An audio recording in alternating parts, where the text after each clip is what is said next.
Kay hapit naman matapos ang atong tuig sa simbahan, nagsige na saghisgot o katapusan. Nya unsa maning katapusan, mao na ni ang gitawag og pagbalik sa Ginoo, ikaduhang pagbalik. Sige, lingi ay mong tupad na gusto na kas katapusan.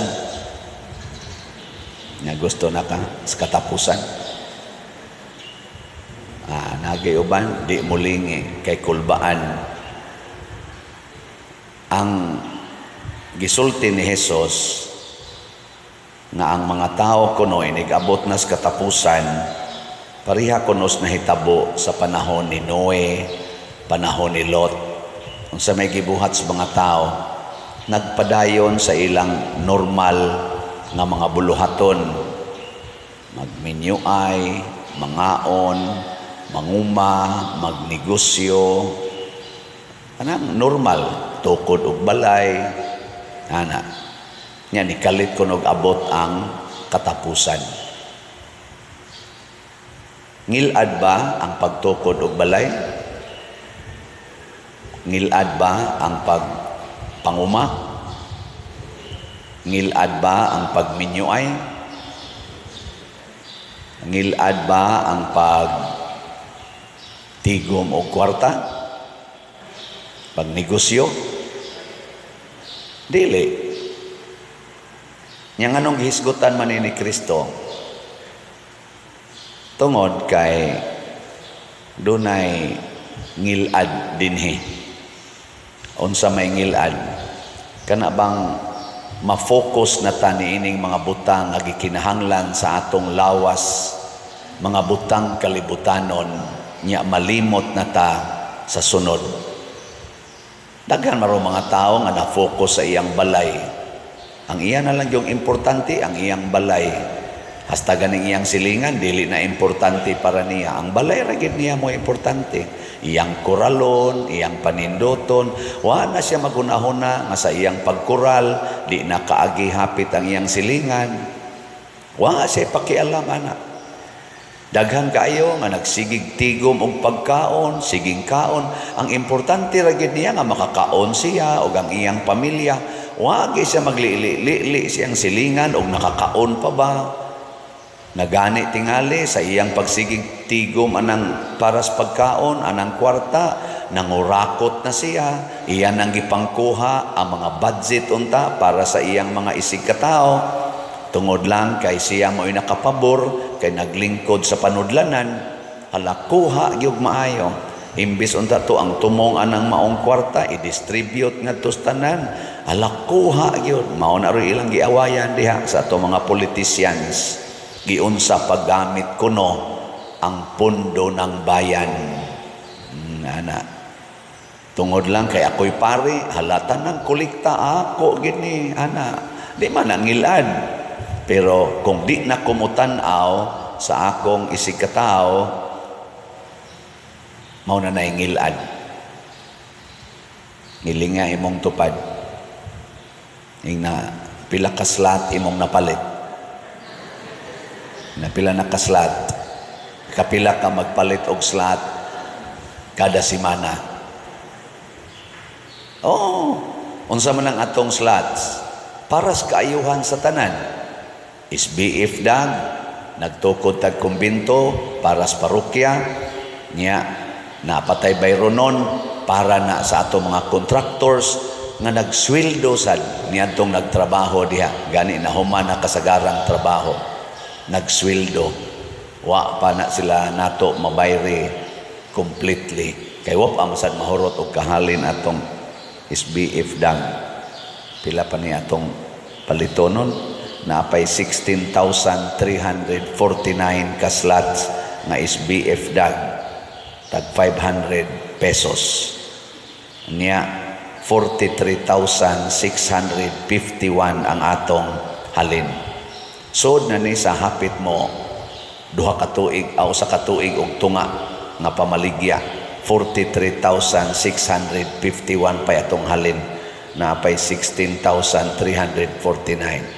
Nganong dugay maning nahalin nga 500 pesos raman ta ni. basin og daghan sa atong mga nagsunod aning atong misa nagsigig hunahuna sa ilang personal dili sa kadaghanan. Kana peligro kay na moabot dayon ang Ginoo, magsikan kaming gitani nya nga to sang CTUMM para atong itukod og mga balay sa atong mga kabos nga mga panimalay. Nagsugod naman taron naapay 25,327 ka slots na available. Tag 100 pesos ra gid ni siya, 100 pesos per slot.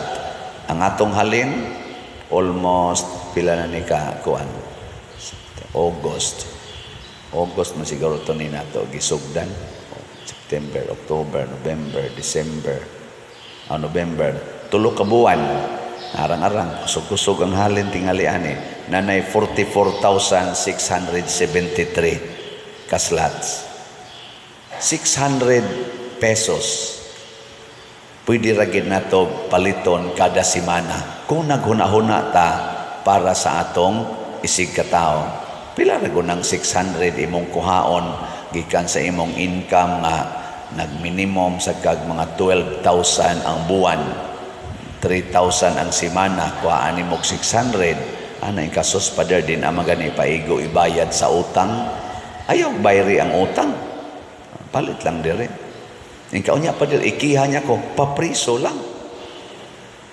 May nang mapriso ka tungod sa imong paghigugma sa imong isig ka tawo. Nam sa mga politisyan diha nga nagsigig ingon, andam kong magpabilanggo, magpabitay kung mao man ni premyo sa akong paghigugma sa akong nasod. Sana all dayon, pakpak dayon. Ano? Beka na be, lingi ako na imong tupad ina, nausab na imong huna-huna. Ina, nausab na.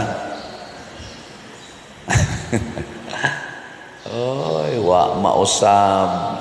Sige lang gyapon tang kaatats anang mga butang kalibutanon. Biyae na. Biyae. Muna nga niingon diri si San Juan sa atong unang pagbasa. Ani akaron sa kalibutan ang daghang magtutudlo nga bakakon nga wala motuo nga nahimong tao si Hesukristo. Kinsa maning mga bakakon nga mga magtutudlo, kana bang wa motuo nga si Kristo nahimong tao? Ilingi ay mong tupad na nituo ka nga si Kristo matuod nga tao? Lingi ya. Daghan diha wa motuo. Nya kay di man ta motuo nga si Kristo nahimong tao, di sa ta mosunod sa iyang gitudlo. Isip tao. Di ta mo sunod. Pag-ingong Kristo ka na lang, 8 Beatitudes. Kanang 8 Beatitudes mo manay center sa teaching ni Jesus para atong buhaton kada adlaw. Bulahan kamong mga kabos. Unsa may gitudlo ni Kristo nato pinaagi sa pulong og sa buhat isip tao. Bulahan kamong mga kabos. Gipuy-an ba ni Kristo ang kinabuhing kabos? Gipuy-an? Gipuy-an. Gipuy-an ba ni Maria o ni San Jose ang kinabuhing kabos? Gipuy-an. Pwede raman sila magpadato. Ang 5 gani kapan, gihimo man gani ni Kristo nga nakabusog og 5,000 kapin ka mga tao, sobraan pag 12 ka bukag. Pila ra may paghimong Kristo kwarta? O gusto gyud silang magdato? Pero nga naman, bulahan ang mga kabos. Beko na be, lingay mong tupad. Gusto ka, mahimong kabos.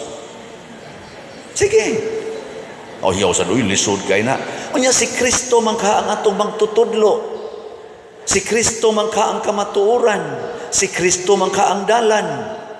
Nganong di man ta motuo nga isip tao kinahanglan gitang mahimong kabos. Mauna ang mga yawanon. Maunay nahitabo sa ato mga leader sa kalibutan. Maunay nahitabo sa panahon ni Noe, panahon ni Lot. Kay ang gitudlo sa Ginoo pinaagi ni Noe og ni Lot, wa tuhuis mga tao. Dito sila nakafocus sa gitudlo nila nga kaon gyud, negosyo gyud. sige gyud paghimog balay kay mao ginay makanindot sa atong kinabuhi. Dito sila nakafocus ana. Pag abot sa lunop, wa nay balay, wa nay kaon, wa nay kasal, wa na say ginhawa. Ana. Mao na. Ngi, lain na sang lingi sa imong tupad na mamalit na kita nga mamalit na kita. Mamalit na kita para sa atong isig katao. Karon umaabot ang Christmas. Karon nga sige naman nagtinukaray nang himo nagita din sa atong mga dekorasyon, hinahinay na sa natong panaod, mga recycle din tao na ato ginang giampingan, atong gi-recycle kay wa na tay kwarta. Nang wa ta mo gasto rog dako. Last year gasto tag mga 2 million sa atong dekorasyon. Di bitayo ato makabot og 2 million dada ito sa Christmas party, mga 600,000. Karon 600 pesos na lang atong gasto, no? Painit na lang sa nagmitay ani kay mga recycled man ni siya. Ngano man ato na lang nang itukod og balay sa ato mga igsuon nga pila na kapaskos ilang kinabuhi, busloton lang yapog balay. Ka mga tapulan maguna sila pader, di na lang tana mo analyze. Tapulan ba na sila, sugarol ba na sila, manuyupay ba na sila, di na lang. Ang ato isip tao unsa may ilang gipuy-an, do na batay ikapaambit na ba 100 pesos lang ang atong gikinahanglan, matukuran na nato silag balay. 100 pesos lang. Wa jud kay 100 diha, naawa. Kusga.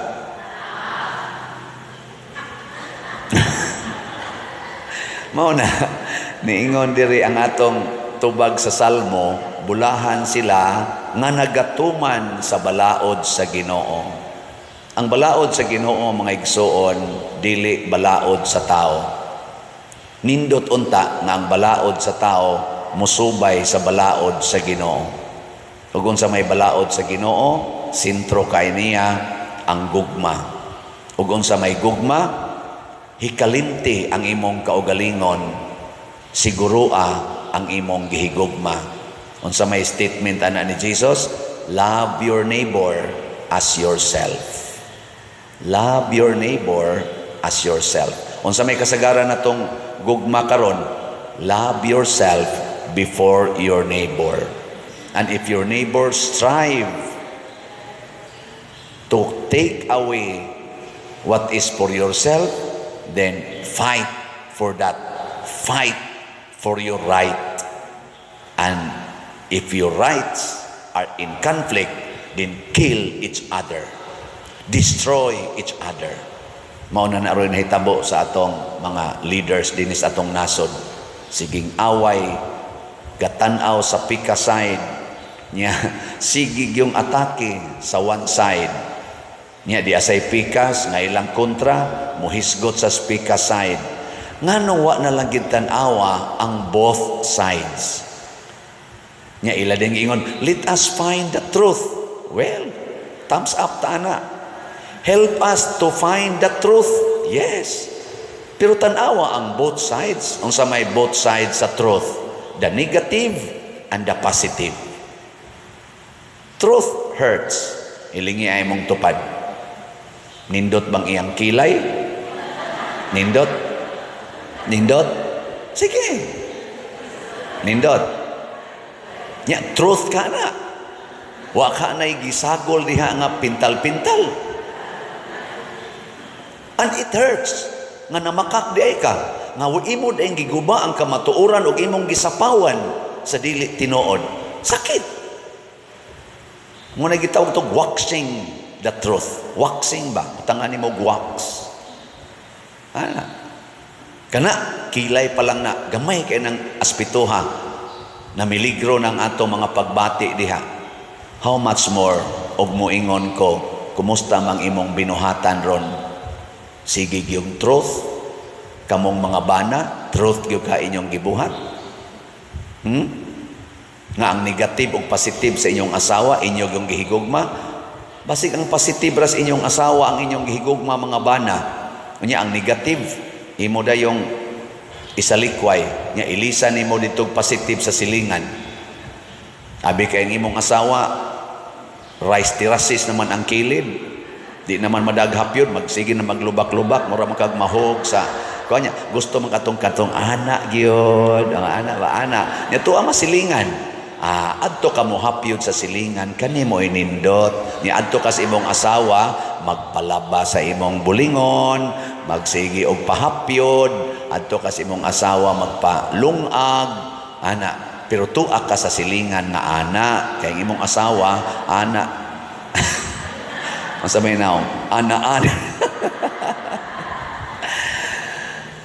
Di na gani kaganahan nga mukupot ang imong asawa sa imong kamot, muhapyod nimo, kay ngano man, kay ang iyang kubal sa kamot, baga na kaayo sa siging panilhig, siging laba, siging limpyo, tuwa na ka magkupot-kupot at mga kamot nga mabasa lag mo kaon. Kanindot yung hikapon, bisag pari at tumuhikap, no? Hikap. Sa kanindot og kamot, murajog virgin. Murajog berhin. Kalibutanon ka na. Ang kamatuoran, maoy dawata. Dunay duha ka klases kamatuoran. Ang sakit o ang kalipay. Mao na inigminyo, moingon din sa kasakit o sa kalipay. Kaya mo na sides of truth. Sa kahamugaway o sa kapitos. Two sides of truth. Unyag masakitan mo react. Karon ay naisikat kay diha sa atong Congress pag hearing nila atong gahapon ni Duterte. Doon na ragi usa ka congresswoman. Batanon kayo, misulti sa the other side. React na yung tanan. Ana, yun, ana, yun. Nako, ano man di ay nga igo raman sa to siyang nisulti sa iyang nakita nga kamatuoran. Hala, sulti mo des inyong kamatuoran. Okay. Anyag disulti sa siya sa kamatuoran nga iyang nakita. Nganong ato man siyang ipin down. Pamalandungi. Hain man ani ang truth. Hain man ani ang real truth. Mao na siya ang tao. Mao na nga si Kristo na himong tao aron iyang masayran unsa gyud ang kinabuhi sa usa ka tawo ug iya tang tudluan isip tao unsaon nato pagpuyo ug usa na ni ana bulahan kamong mga kabos kay kun ang tao kitang tanan mangandoy na nga mahimong kabos nya magkugi tag maayog trabaho unsa may bahitabo mulambo ang katilingban magdungan tag lambo way maawahi kay wa ta mangandoy nga madato pero karon daghan kay gauna nga tuan na ibabaw sa panganod samtang ang uban ilawong pasyuta tagaliog pa ang paningkamot nga hapit na gani di nakaginhawa pero ang uban galutaw-lutaw nas panganod sa kadaghan sa ilang bahandi ang uban kub-kub sa yuta nangabot pa gani og 140 meters below the ground aron lang makakwarta wadi ay na nakaadto ko gibisita na ko dito Father adi dito 140 feet below the ground tuwa ditong ilang opisina ug gipaadto gyud ko dito kay gusto silang magpa-picture nako Father bisag ni ami dinhis ilawom siyuta nagsigi gimigtan-aw ang imong misa nakuhala no 140 feet below the ground ni apay nagsigi monitor nako so simba ko yung tawag di na kurong kabalik nga to inigsaka elevator may sakyan nga to ko og mukalit